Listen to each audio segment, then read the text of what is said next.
disiplin lah, macam apa budak-budak piece off dia, and then dia tak boleh manage the student semua, then semua orang tak boleh belajar. Then brother Shaheed Salim ni dia recommend me this book, First Day of School.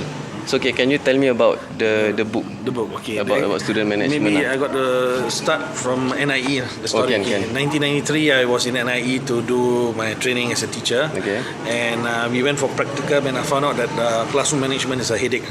It's a real headache.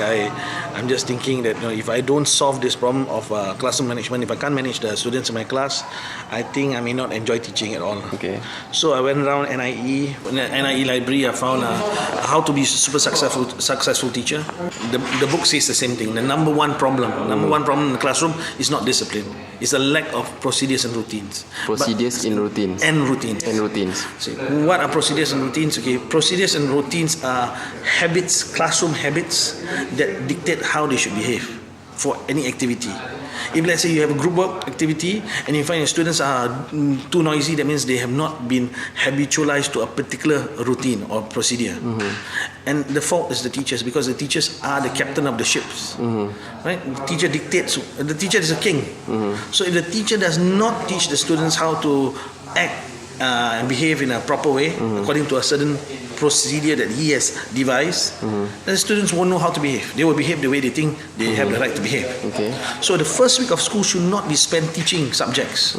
If you do that, you have wasted, and you have told the student indirectly that look, procedures and routines are not important. But if you spend the first week of school teaching procedures and routines, then you would not have a headache with classroom management.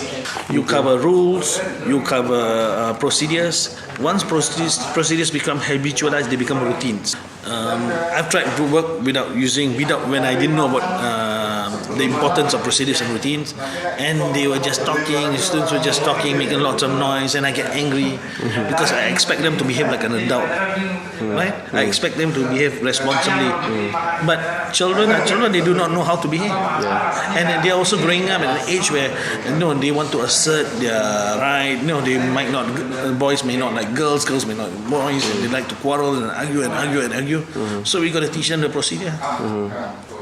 I wanted to resign because I couldn't manage the classroom, but finally I did resign, but because of other reasons. That's a good way to close this talk. Thanks for sharing. Thank you.